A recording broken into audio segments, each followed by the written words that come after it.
خوش آمدید۔ آج کے اس تفصیلی جائزے میں ہم بات کرنے والے ہیں پٹھان قوم کی، ایک ایسی قوم جس کی فطرت میں ایک عجیب سی لیکن بہت ہی دلچسپ دوغلی نوعیت پائی جاتی ہے۔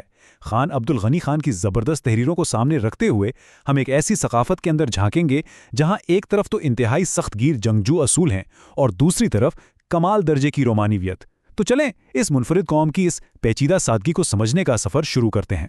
اچھا، بات شروع کرتے ہیں مصنف کے ایک بہت ہی زبردست اقتباس سے جو اس پوری قوم کے مزاج کا نچوڑ ہے۔ وہ کہتے ہیں کہ ان کی سادگی دراصل بہت پیچیدہ ہے۔ ذرا تصور کریں، مصنف کی یہ خواہش ہے کہ وہ ایک پٹھان کو درہ خیبر کی ان اونچی چوٹیوں سے نیچے لائے، بالکل ایک عام انسان کے روپ میں، پھٹے پرانے کپڑے پہنے، پیروں میں گھاس کے جوتے، لیکن آنکھوں میں وہی مردانگی، ہنسی اور ہلکی سی شرارت۔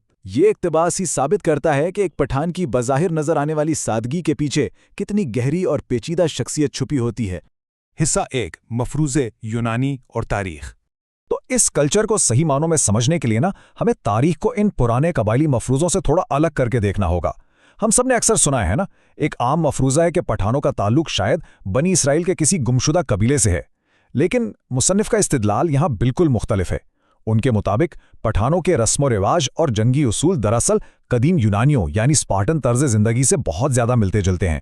مطلب یہ تاریخ کوئی سیدھی سادی کہانی نہیں ہے، بلکہ مختلف تہذیبوں کا ایک بہت ہی دلچسپ اور پیچیدہ مکسچر ہے۔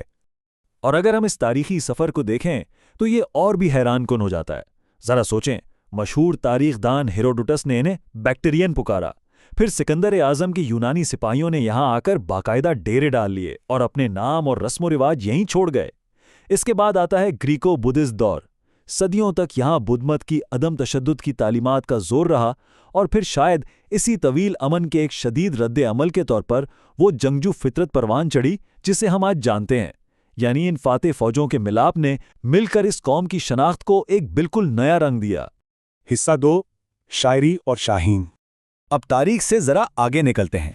یہاں ہمیں ایک بہت ہی نازک سا توازن ملتا ہے ان کے نرم شاعرانہ دلوں اور اس بے رحم ماحول کے درمیان جہاں وہ رہتے ہیں۔ یہ استعارہ دیکھیں کتنا کمال ہے۔ فاختہ کی آنکھیں خوبصورت ہوتی ہیں، لیکن ہوا شاہین کے لیے بنی ہے۔ یہ ہمیں بتاتا ہے کہ کیسے ایک فطرتاً نرم دل انسان کو صرف اور صرف اپنی بقا کی خاطر ایک خونخوار شاہین بننا پڑتا ہے۔ مائیں اپنے بچوں کو سکھاتی ہیں کہ دیکھو، اس سخت دنیا میں جینے کے لیے کبوتر کی خوبصورتی کام نہیں آئے گی، تمہیں شاہین کے پنجے نکالنے ہوں گے۔ یہ واقعی زندگی کی ایک انتہائی سخت حقیقت ہے۔ لیکن ٹھہریں، اس سخت ماحول کا یہ مطلب بالکل نہیں کہ ان کی زندگی میں خوشی نہیں ہے۔ ان کی ثقافت میں اجتماعی خوشی اور جوش کا ایک بہت گہرا احساس موجود ہے۔ پٹھانوں کے لوک گیت لے لیں، وہ انتہائی کھرے اور براہ راست ہوتے ہیں۔ اگر آپ ان کی اس پرجوش روح کو سمجھنا چاہتے ہیں تو یہ گیت اور ان کا مل کر کیا جانے والا رقص دیکھیں۔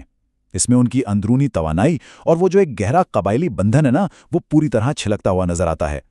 حصہ 3، رسوم و رواج اور قبائلی قانون۔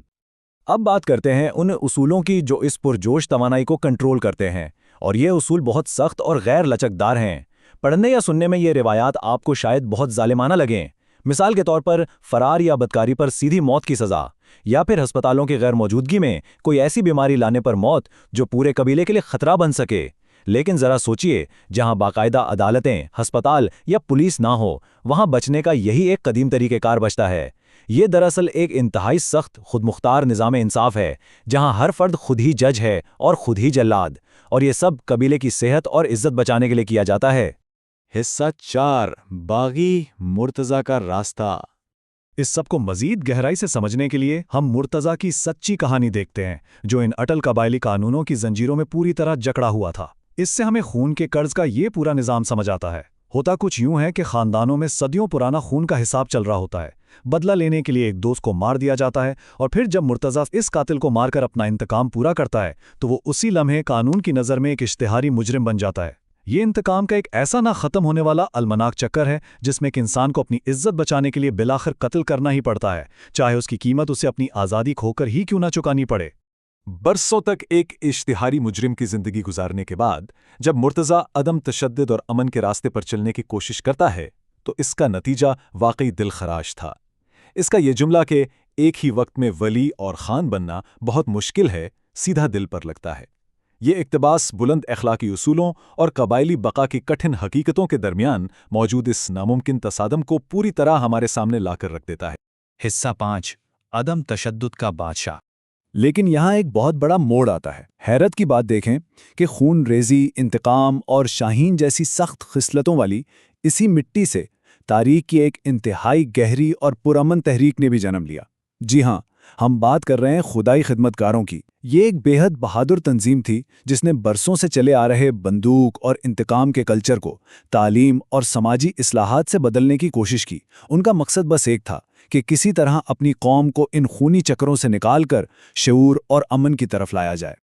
اور اس عظیم تحریک کے پیچھے جو ذہن تھا وہ تھے خان عبدالغفار خان، جنہیں پیار اور عقیدت سے باچا خان یا مردوں کا بادشاہ بھی کہا جاتا ہے۔ یہ وہ رہنما تھے جنہوں نے یہ محسوس کیا کہ بھائی سچی بہادری کسی سے بدلہ لینے یا خون بہانے میں بالکل نہیں ہے، بلکہ سچی بہادری تو عدم تشدد اور پرامن مزاحمت کے اس ناقابل تصور حوصلے میں چھپی ہے۔ انہوں نے ایک ایسی جنگجو قوم کو امن کا راستہ دکھایا جس کے لیے لڑنا بھڑنا روزمرہ کا معمول تھا۔ باچا خان کا یہ انقلابی فلسفہ ان کی صدیوں پرانی روایات کے بالکل الٹ تھا۔ انہوں نے اپنی قوم کو ایک نئی بات سکھائی کہ ایک پاکیزہ اور سچا خواب زندگی سے کہیں زیادہ عزیز ہوتا ہے، اور یہ کہ محبت اور مہربانی محض ایک لمحے میں وہ سب کچھ تخلیق کر سکتی ہے جسے تباہ کرنے میں بموں کو صدیاں لگ جائیں گی۔ ان کے نزدیک عدم تشدد کوئی کمزوری نہیں بلکہ انسان کی سب سے بڑی طاقت ہے۔ تو جیسے جیسے ہم اپنے اس جائزے کے اختتام کی طرف بڑھتے ہیں، ایک بہت ہی اہم سوال ذہن میں ابھرتا ہے۔ ذرا سوچئے، ایک ایسا معاشرہ جس کی بنیادیں شاہین کے سخت اور بے رحم قانونوں پر کھڑی ہوں، وہ کس طرح باچا خان کے اس فاختہ جیسے امن پسند فلسفے کو جنم دے سکتا ہے؟ یہ ایک ایسا خوبصورت اور حیران کن تضاد ہے جو واقعی انسان کو سوچنے پر مجبور کر دیتا ہے۔ پٹھان کی اس پیچیدہ سادگی کو سمجھنے کا یہ سفر ہمیں ایک نہ ختم ہونے والے تجسس کے ساتھ یہاں چھوڑ جاتا ہے۔